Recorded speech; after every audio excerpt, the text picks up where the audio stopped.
Ceci est un livre audio autogénéré par Google. Sociétés africaines et diaspora. Collection dirigée par Babacar Sall. Sociétés africaines et diaspora est une collection universitaire à vocation pluridisciplinaire orientée principalement sur l'Afrique et sa diaspora. Elle accueille également des essais et témoignages pouvant servir de matière à la recherche. Elle complète la revue du même nom et cherche à contribuer à une meilleure connaissance des réalités historiques et actuelles du continent. Elle entend également œuvrer pour une bonne visibilité de la recherche africaine tout en restant ouverte, et s'appuie de ce fait sur des travaux individuels ou collectifs, des actes de colloques ou des thèmes qu'elle initie. Déjà paru. Aldo Agiello, Brasier d'Afrique. Mémoire d'un émissaire pour la paix, 2010. Thierno Diop, Léopold Sédar Senghor, Majmaout Diop et le marxisme, 2010. Sidiki Kaba, la justice universelle en question. Justice de blanc contre les autres, 2010. Sedi Kaba, rébellion Touareg au Niger. Qui a tué le rebelle Mano Dayak, 2010. Mandiaye Gueye, le Sénégal sous Abdoulaye Wade. Banqueroute, corruption et liberticide, 2010. Meboukounta Diallo, la crise casamançaise. Problématiques et voies de solution, 2009. Sedi Kaba, la presse au Niger. État des lieux et perspectives, 2009. Momar Sokna Diop, quelles alternatives pour l'Afrique, 2008. Kodou Wade, sexualité et fécondité dans la grande ville africaine, l'Aka de Wakam, 2008. Ndiassé Sambé, El Hadji Diouf, footballeur et rebelle, 2008. Sedi Kaba, le Niger face au sida, atouts et faiblesses de la stratégie nationale contre la pandémie, 2008. Maïm Marie Fey, l'immolation par le feu de la petite fille du président Wade, 2008. Thierno Diop, marxisme et critique de la modernité en Afrique, 2007. Jean-Joseph Palmier, la femme noire dans le cinéma contemporain, 2006. Emmanuel Benmoussi, l'Afrique doit se refaire une santé. Témoignages et réflexions sur 4 décennies de développement sanitaire, 2006. Vincent Fouda, Église chrétienne et État-nation en Afrique, 2005. Adiene Fadima Kaba. Mon épouse bien-aimée. À mes enfants Sekou Mamadi, les Kaba, Latefa Koné et Ibrahima Khalil. Pour l'impulsion qu'ils ont donnée à ma vie. À ma petite sœur Sogbe. Pour son soutien constant. Remerciements. Je voudrais dire ma gratitude à Saïkou Bari et Mohamed Lamine Touré, anciens gouverneurs de la Banque centrale de la République de Guinée, qui ont lu la première version de mon manuscrit et fait des commentaires avisés. Comme Nfali Sangaré et Momori Kamara, ils ont contribué à ma formation de banquier central et de macroéconomiste. Je remercie mes amis Fodé Bangali Souma, Mamadou Doumbouya, Ibrahima Diallo et Moussa Sidibé, pour avoir lu tout ou partie de mon manuscrit et formulé des observations pertinentes sur les parties concernant leurs domaines d'expertise respectifs. Mes remerciements vont également à Ismaël Diakité. Esprit vif, intelligent, il a écrit en 2003 la postface de mon premier ouvrage. Ensuite, il a lu le manuscrit concernant ce deuxième livre et fait des observations à droite. Saloun Cissé, l'un des plus grands spécialistes du milieu naturel guinéen. Son appui a été précieux dans la documentation. 3. Ibrahima Sori Djoumsi, dont les conseils et la profonde connaissance du microcosme politique guinéen ont été utiles dans l'amélioration de certains chapitres. Abdoulaye Touré, qui m'a aidé dans la documentation et m'a fait profiter de son expérience dans le suivi de l'évolution économique de la Guinée au cours des 20 dernières années. Alain Cournanel, mon ancien professeur d'économie politique à la faculté de l'École supérieure d'administration de Institut Polytechnique de Gamal Abdel Nasser de Conakry. Sur le tout premier brouillon du manuscrit, il a fait des critiques qui ont contribué à l'amélioration de la qualité de l'ouvrage. Je remercie Giovanni Tibaldeschi pour avoir accepté d'écrire la postface de cet ouvrage. Ancien fonctionnaire à la Banque africaine de développement en qualité d'expert en agriculture et environnement, aujourd'hui consultant international, il a une connaissance de la Guinée et de ses responsables qui lui a permis de s'exprimer aisément sur les questions soulevées dans le présent ouvrage. Je remercie Albert Bourgi, universitaire et politologue français. Participant souvent aux débats africains, l'émission dominicale de Radio France Internationale animée par Madeleine Moukamabano, Bourgi est bien connu en Europe, au Proche-Orient et en Afrique. Il n'a pas hésité un seul instant à accepter d'écrire la préface de cet ouvrage dès qu'il a été sollicité. Je remercie tous ceux qui n'ont pas été cités et qui ont contribué, directement ou indirectement, à l'amélioration de cet ouvrage. Je remercie enfin ceux qui, à la faveur des discussions que j'ai engagées avec eux sur différents sujets, m'ont permis de mûrir certaines réflexions et de créer en moi le besoin incompressible d'écrire pour dire ce que je pense de certaines questions stratégiques de développement économique et social préoccupant les Guinéens, et tous ceux qui, à travers le monde, aiment la Guinée et sont soucieux de son devenir. Mon objectif, ce n'est pas de construire la société de demain, c'est de montrer qu'elle ne doit pas ressembler à celle d'aujourd'hui. Albert Jacquard. Préface.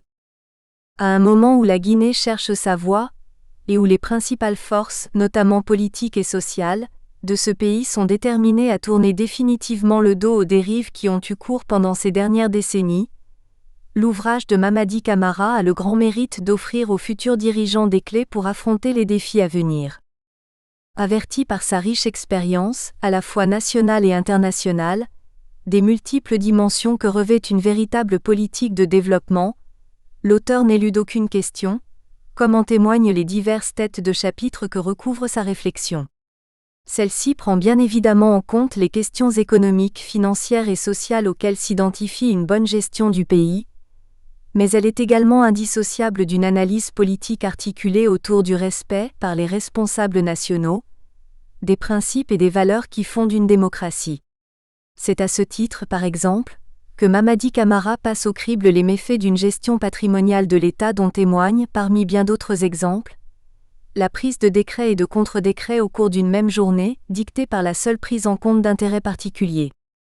Tout au long de son ouvrage, dont la lecture aisée se conjugue avec la rigueur de ses démonstrations, l'auteur n'a guère de mal à mettre en évidence les multiples impasses auxquelles ont conduit les pratiques de népotisme et de clientélisme mises en œuvre au cours des 30 dernières années.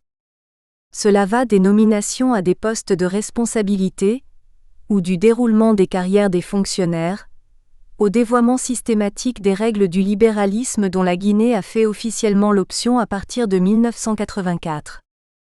C'est de ce même registre, tout à la fois de l'exhaustivité et de la précision que relève, par exemple, le rappel de l'onde de choc provoquée par le soulèvement populaire de janvier et février 2007, et les revendications dont le mouvement social était porteur.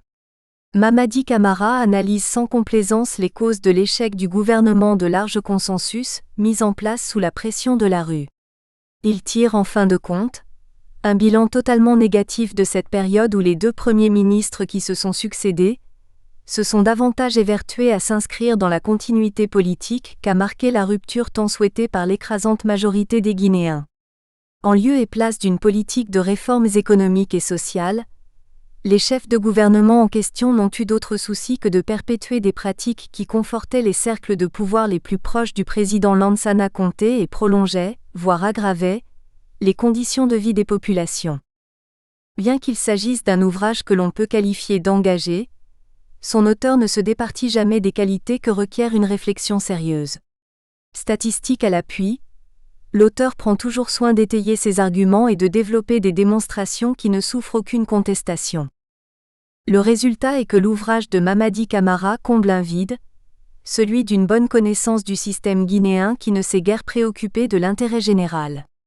À l'évidence, la classe politique appelée prochainement, une fois qu'elle sera consacrée par le suffrage universel, à diriger la Guinée, disposera d'un instrument d'analyse qui lui permettra de donner enfin au pays le rang et la place que lui confèrent naturellement ses multiples atouts, aussi bien humains et intellectuels qu'économiques et financiers. Paris, le 1er septembre 2009. Albert Bourgi. Professeur des universités en droit public. Introduction. Autrefois dénommée Rivière du Sud jusqu'au décret du 17 décembre 1891, puis Guinée française qui intègre l'Afrique occidentale française créée par un décret du 16 juin 1895, La Guinée a accédé à la pleine et entière souveraineté internationale le 2 octobre 1958, à l'issue du référendum organisé par le général Charles de Gaulle dans les colonies françaises d'Afrique le 28 septembre 1958, et au cours duquel les populations guinéennes votèrent massivement pour l'indépendance immédiate et sans condition. Elle prend alors successivement le nom de République de Guinée, puis République populaire révolutionnaire de Guinée en 1982, et enfin République de Guinée depuis le 3 avril 1984. Situé en Afrique occidentale, le territoire guinéen couvrant une superficie de 245 857 km², se présente sous la forme d'un arc de cercle dont l'intérieur est tourné vers l'océan Atlantique sur 300 km. La Guinée est entourée par le Sénégal et le Mali au nord, la Sierra Leone, le Libéria et la Côte d'Ivoire au sud, la Côte d'Ivoire à l'est, et la Guinée-Bissau à l'ouest. Le pays se compose de 4 régions naturelles, la Guinée maritime, la Moyenne Guinée, la Haute-Guinée et la Guinée forestière ayant leurs spécificités géographiques, économiques et culturelles.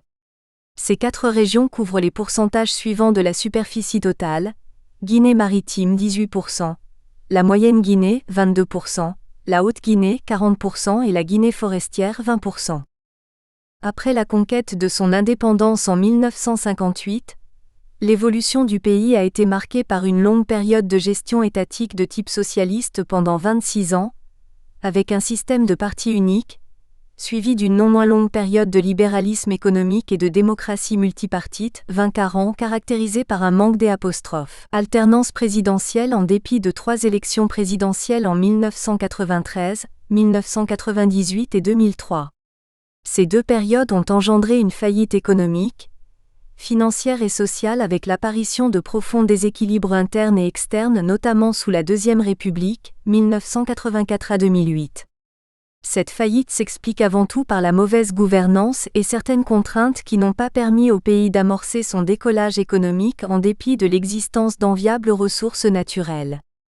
En effet, le pays est généreusement doté par la nature. Sa position géographique lui confère beaucoup d'avantages. Les ressources naturelles sont d'une rare richesse et constituent de véritables atouts pour le développement économique et social. Pour en avoir une illustration, il suffit de prendre 5 atouts naturels dont l'exploitation aurait pu permettre au pays, en ce début du XXIe siècle, d'être parmi les pays à revenus intermédiaires. Il s'agit de son potentiel minier, énergétique, hydrologique et agricole, et de l'ouverture du pays sur la mer. Le potentiel minier 3 est énorme. Les principales ressources minérales sont la bauxite, le minerai de fer, l'or et le diamant. Cette énumération est loin d'être exhaustive. Le sous-sol guinéen renferme une réserve globale de bauxite estimée à 45 milliards de tonnes métriques, soit les 2/3 des réserves mondiales prouvées de ce minerai, avec de très fortes teneurs en alumine. Pour le fer, les réserves connues à ce jour sont estimées à 12 milliards de tonnes de très haute teneur, 65 à 68%. Quant à l'or, le potentiel est estimé à plusieurs centaines de tonnes. La production annuelle actuelle se situe autour de 35 tonnes. Enfin, pour le diamant, les réserves dépassent les 30 millions de carats. En 2003, la production avoisinait les 300 000 carats. Le potentiel énergétique est fabuleux. Selon des estimations effectuées entre 1978 et 1989, il existe 129 sites potentiels de barrages hydroélectriques dont les principaux se situent sur les cours d'eau suivants: Konkouré, Kogon, Bantala, Kakrima, Fétoré, Kaba, Soukoudoukoura, Bafing, Dendouko, Kokulo, Komba, Mamou, Sankarani, Niger, Niandan, Lolo et Diani. Les puissances estimées de chacun de ces barrages varient de 750 MW, soit Piti sur le Konkouré en Basse-Guinée, à 10 MW pour Diani en Guinée forestière. En d'autres termes, il existe de nombreuses possibilités de construction de grands barrages et de micro-barrages sur toute l'étendue du territoire national 4. La pluviométrie constitue l'un des atouts majeurs du pays. En effet, la Guinée se caractérise par une pluviométrie abondante estimée annuellement à près de 400 milliards de M3, avec environ 350 milliards de M3 qui se partagent entre le ruissellement, l'évaporation et l'infiltration. Forte et relativement bien répartie sur les 4 régions naturelles, Elle offre beaucoup de possibilités sur le plan agricole. La pluviométrie moyenne annuelle varie de 1500 à 4000 mm. Les saisons pluvieuses s'étalent sur 3 à 6 mois au cours de l'année, et les saisons sèches de 7 à 9 mois par endroit. Conakry est la région la plus arrosée du pays, avec 4300,1 mm, 3800,8 mm et 3470,1 mm d'eau enregistrés respectivement en 2005, 2006 et 2007. En revanche, Siguiri n'a enregistré que 1031,8 mm, 1236,2 mm et 1352,4 mm sur la même période. Pour réaliser à quel point la Guinée est gâtée par la nature, il suffit de comparer ces données avec celles d'un pays sahélien comme le Niger. Au cours des 4 dernières années, 2005 à 2008, la plus forte pluviométrie a été enregistrée dans la région de Birnin-Koni avec 775,9 mm en 2006. La plus forte pluviométrie enregistrée dans la capitale, Niamey, s'est établie à 645,8 mm d'eau de pluie en 2005.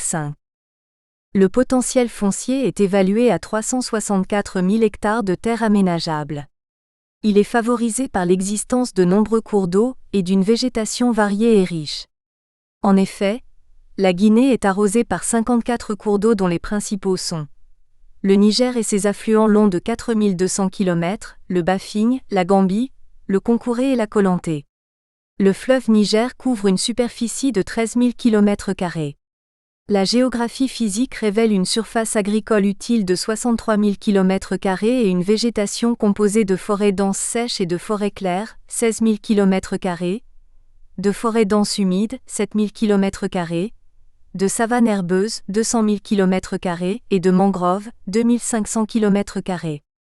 On dénombre 141 forêts classées. L'effectif des bovins atteint 16 millions de têtes de la race Nama dont la viande est de grande qualité. Les parcours permanents se chiffrent à 7 500 000 DA.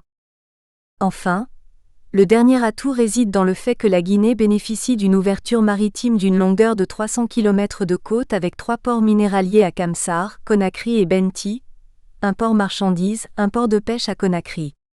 Cela en fait un pays de transit vers l'Hinterland et un voisin de la République du Mali dont l'enclavement oblige à faire passer une partie de ses importations de biens d'équipement et de consommation par la capitale guinéenne. En dépit des possibilités offertes par ces conditions naturelles favorables, le pays ne parvient pas à amorcer son décollage économique qui permettrait aux populations de connaître une qualité de vie plus élevée. Ainsi, l'exploitation minière ne s'est pas soldée par un progrès économique et social conséquent. La disponibilité des terres cultivables et de l'eau n'a pas permis d'atteindre l'autosuffisance alimentaire. Le potentiel énergétique n'a pas généré de production d'électricité suffisante pour desservir les foyers et promouvoir l'industrialisation du pays. Le port autonome de Conakry ne s'est pas suffisamment développé pour imposer dans la sous-région comme une voie de recours pour les importations et les exportations des pays enclavés tels que le Mali et le Burkina Faso. Depuis plus de 30 ans, l'exploitation minière a assuré à la Guinée la création de 10 000 emplois permanents, plus de 100 000 emplois temporaires à travers les PME-PMI sous-traitantes, plus de 60% des revenus de l'État, 80% des recettes d'exportation en devises. En outre, elle a contribué à hauteur de 30% à la formation du PIB 6. Sous la Première République, l'instauration à partir de 1975, de la taxe spéciale sur les produits miniers et dérivés rapportait bon an mal an 100 à 200 millions de dollars des États-Unis, avec un pic de 250 millions de dollars en 1980 alors que les exportations de bauxite n'étaient que de 8 millions de tonnes et que le lingot d'aluminium valait 5 fois moins qu'aujourd'hui. Toutefois, ces effets positifs de l'industrie extractive minière ne se sont pas répercutés de manière tangible sur le niveau de vie général de la population, à plus forte raison permettre à la Guinée d'être classée dans la catégorie des pays à revenus intermédiaires, PRI 7. Bien au contraire, le pays est paradoxalement classé dans le groupe des pays les moins avancés.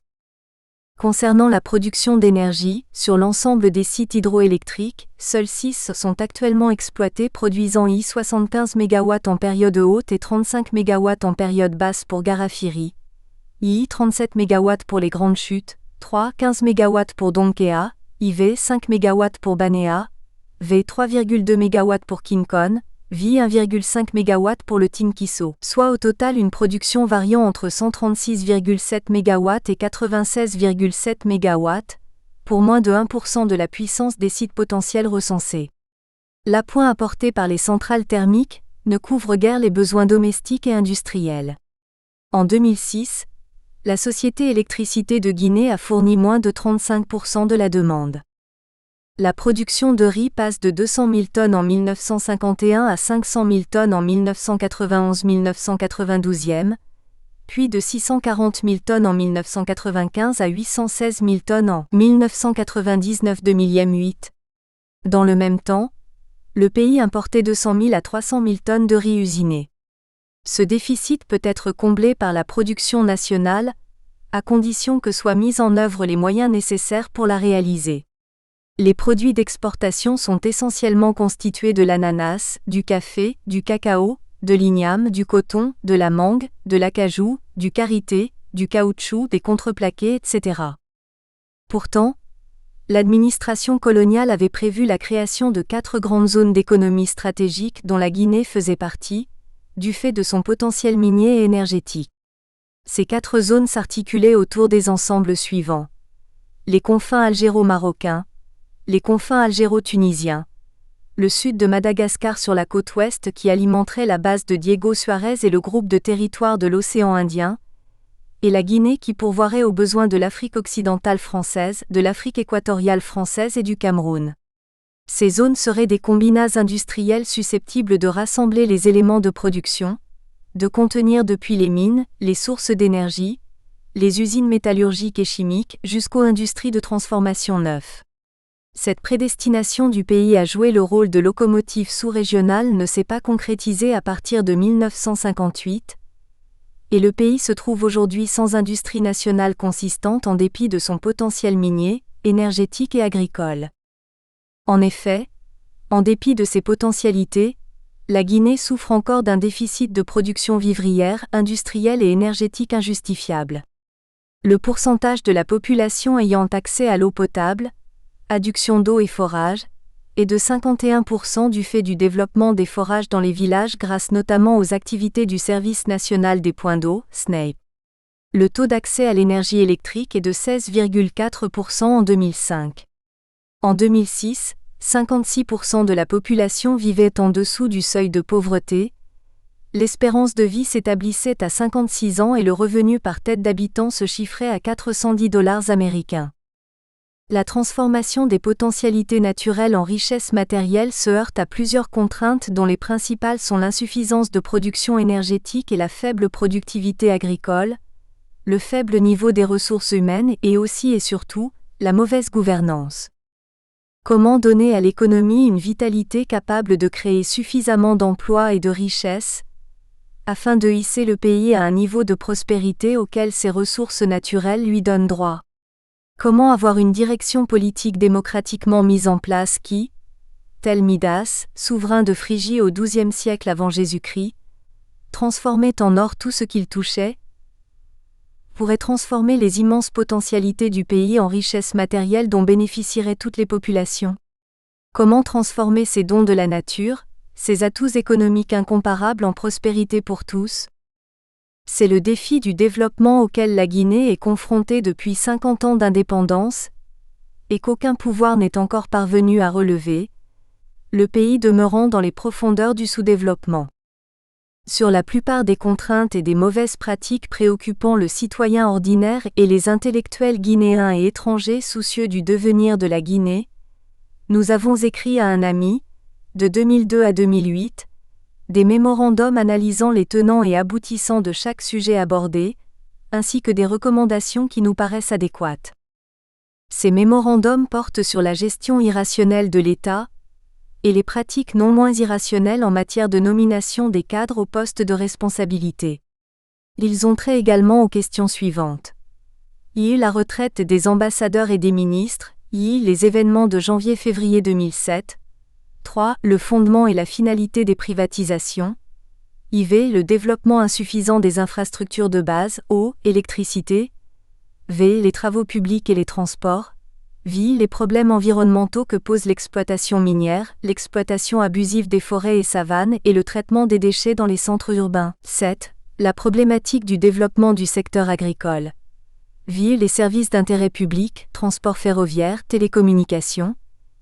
X. Les questions de sécurité et de santé de la population. X. Les questions démographiques. Xi. L'état actuel de l'enseignement. Xi. L'état vétuste des billets de banque francs guinéens. Roi. Les montages envisagés pour le financement de certains grands travaux évoqués dans l'ouvrage. XIV. Les développements économiques récents du pays. Et XV. Les conséquences de la crise financière mondiale sur l'économie guinéenne. C'est l'ensemble de ces mémorandums qui constituent la substance du présent ouvrage. Ils analysent les différents aspects du plus grand défi qui se pose à la Guinée depuis son indépendance, transformer l'immense potentiel du sol et du sous-sol en prospérité économique.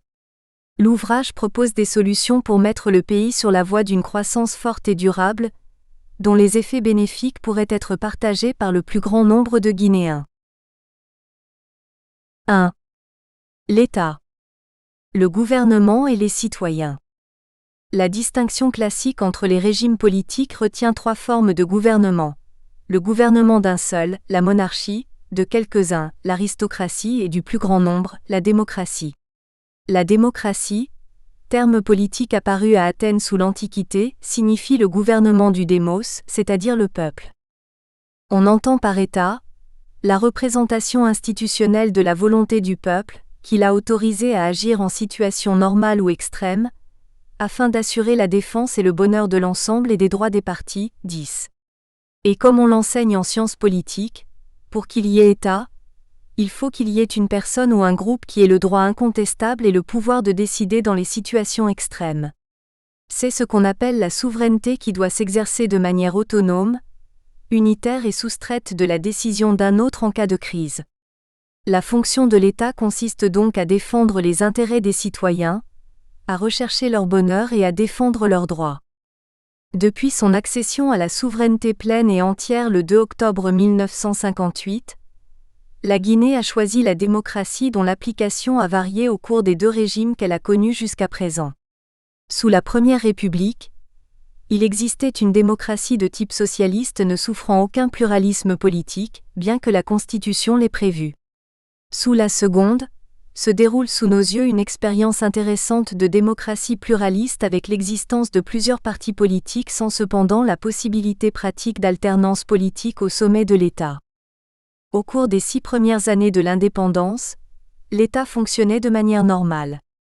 Les ministres qui avaient été des fonctionnaires dans l'administration coloniale connaissaient et maîtrisaient le fonctionnement de l'État.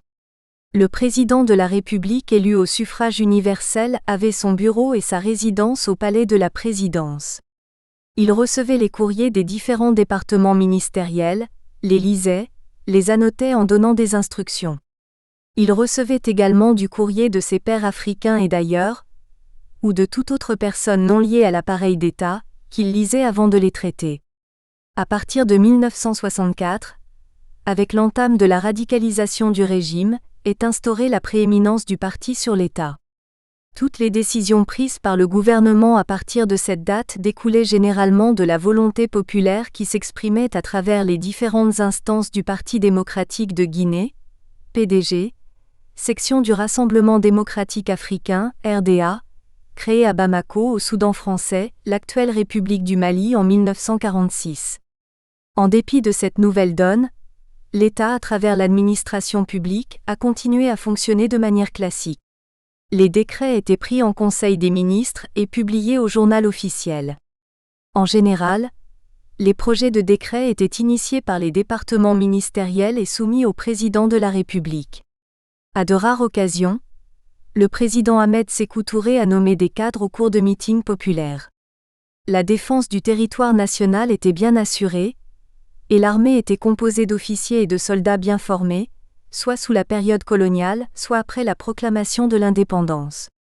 Elle était épaulée dans sa tâche de défense du territoire par une milice populaire. Il existait une sécurité presque sans faille pour les biens et les personnes. Les manquements aux règles de conduite dans le service public, la corruption, étaient punis avec la rigueur de la loi. La source du pouvoir, la force et la longévité du régime reposaient sur le Paris-État et ses différentes organisations de jeunesse, des femmes et des travailleurs. L'Assemblée nationale ne constituait pas un contre-pouvoir réel, toutes les décisions du gouvernement étant entérinées sans opposition. L'exécutif était tout-puissant.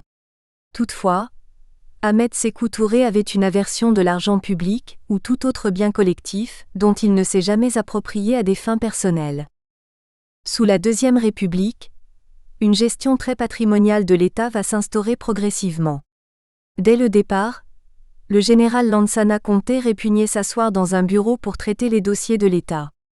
Homme de terrain qu'il fut sur les différents fronts de combat, à Boké et Koundara, la lecture et l'analyse de son courrier n'a jamais constitué son point fort. Vers la fin de son règne, il préférait l'ombrage de l'arbre attenant à son bureau du Petit Palais, et la quiétude de son village et de son champ, à l'austérité de son bureau pour traiter oralement des dossiers qu'on lui soumettait pour décision. Cette pratique pour le moins inédite dans le fonctionnement d'un État moderne, va se doubler de l'interférence constante de sa famille et de ses relations personnelles dans la gestion de l'État. Ainsi, 2 étrangers et un Guinéen vont jouer un grand rôle dans ses prises de décision et la gestion quotidienne des affaires publiques. Il pouvait recevoir un de ses ministres et discuter des problèmes du pays en présence de l'un de ceux-ci. Au fil du temps, ses collaborateurs directs à la présidence ont pris des galons et constitué une barrière infranchissable autour de lui, si ce n'est moyennant paiement de passe-droit consistant pour avoir l'opportunité de le rencontrer. Même ses ministres se pliaient à cette pratique. Le pouvoir du général Lansana Conté et sa longévité reposaient essentiellement sur sa garde prétorienne, les grands commerçants et les hauts fonctionnaires de l'État. De fait, la notion de service public n'existait plus. La conception de l'État se résumait pour lui à disposer des biens et des ressources financières du pays. Comme sous la Première République, l'Assemblée nationale n'a pas constitué un contre-pouvoir. Son parti, le pari de l'unité et du progrès, y étant dominant, elle entérinait tous les actes pris par le gouvernement 11. La toute-puissance de l'exécutif était indiscutable. Contrairement à son prédécesseur, le général Conté estimait qu'il avait un droit d'appropriation sur tous les biens de l'État, ressources financières, immeubles, parcelles de terrain, domaines publics, etc. Toutes les caractéristiques du fonctionnement d'un État moderne ont fait défaut dans la conduite des affaires publiques en Guinée, comme en témoigne la prise de décrets et de contre-décrets au cours d'une même journée. Les fréquentes querelles au sommet du pouvoir donnaient une image écornée de l'État. Les remaniements intempestifs du gouvernement ont ôté beaucoup de dignité à la fonction de ministre et contribué à sa banalisation 12. Souvent, les dissensions au sein du gouvernement et la défense d'intérêts égoïstes étaient si aiguës qu'on a fait prendre par le président de la République des décrets de nomination de hauts fonctionnaires les jours non ouvrables, samedi ou dimanche. L'État a renoncé à jouer son rôle de régulateur et d'arbitre au-dessus des intérêts partisans et laissé à des clans, des groupes de pression, de prendre les décisions à l'avantage de leurs membres. Par ailleurs, avec l'insécurité permanente dans laquelle vivent les populations, notamment les habitants de la capitale Conakry, la fonction de défense de l'État a été fortement mise à mal. Combien de gens ont-ils été traumatisés, tués et délestés de leurs biens, bijoux, or, argent liquide, par des bandes armées dans les grandes cités, notamment la capitale Conakry? Combien de voyageurs ont-ils été agressés, tués, délestés de leurs avoirs entre nos villes? Dès que la sécurité des biens et des personnes n'est pas assurée dans un pays, il est clair qu'il y a une faillite de l'État qui n'arrive plus à assurer ses fonctions classiques. L'angoisse et la peur dans lesquelles vivent les habitants de la capitale sont la conséquence de la hantise des visites des gangs armés, usant sans état d'âme de leurs arsenaux de guerre pour tuer et perturber le sommeil des citoyens dans la capitale et les grandes villes de l'intérieur. Ces angoisses sont devenues si fortes et si fréquentes que certaines familles guinéennes ont choisi le chemin de l'exil, où leur survie serait mieux assurée. L'État a donné l'impression de laisser faire, la construction de bâtiments coûteux sur fonds propres sans recours aux prêts bancaires, les activités des trafiquants de drogue, le refus par certains opérateurs économiques de payer le fisc et les droits de douane, les surfacturations et la pratique courante des ententes directes dans les marchés publics, l'élaboration de contrats les plus léonins au détriment des intérêts du pays, le trafic des postes les plus élevés, les comportements de certaines personnes comme si elles étaient au-dessus des lois. L'impunité accent aigu st érigée en règle de gestion de l'État. Finalement, tout se passe comme si l'État lui-même était pris en otage par certains groupes d'influence qui, dans le souci de défendre leurs intérêts propres, finissent par renvoyer de la Guinée l'image d'un État fragile, peu souci des intérêts de la population vivant dans sa grande majorité dans la pauvreté. Le gouvernement doit incarner les vertus de l'État. Mais, la mauvaise gouvernance dont il fait preuve ne laisse aucun doute sur ses intentions de défendre ses intérêts égoïstes. La gouvernance économique et financière pratiquée, le détournement des ressources publiques ne laisse aucun doute sur les intentions des gouvernants de défendre leurs intérêts au détriment des intérêts majeurs de la nation. En effet, depuis quelques années, la pratique de l'acquisition de biens et services sans mise en concurrence viole toutes les règles du Code des marchés publics, de bonne gouvernance et renforce l'enrichissement des tenants du pouvoir et de leurs hommes de main opérant dans les activités privées. Somme toute, l'État est sous la coupe des hauts fonctionnaires, des commerçants, des personnages obscurs au rôle non défini officiellement qui se partagent les ressources financières publiques. Le résultat de toutes ces pratiques se chiffre en des pertes sèches pour le pays, en la réalisation de petites actions, en la gestion à vue des affaires de l'État. Sinon, on n'aurait pas fait de demi-échangeurs pour rendre la circulation fluide à Conakry qui ne résolvent finalement pas les conflits dans la circulation surtout en l'absence de sémaphores. Une autoroute à 2x de voies qui ne répondra pas aux exigences de la circulation dans 5 à 5 ans.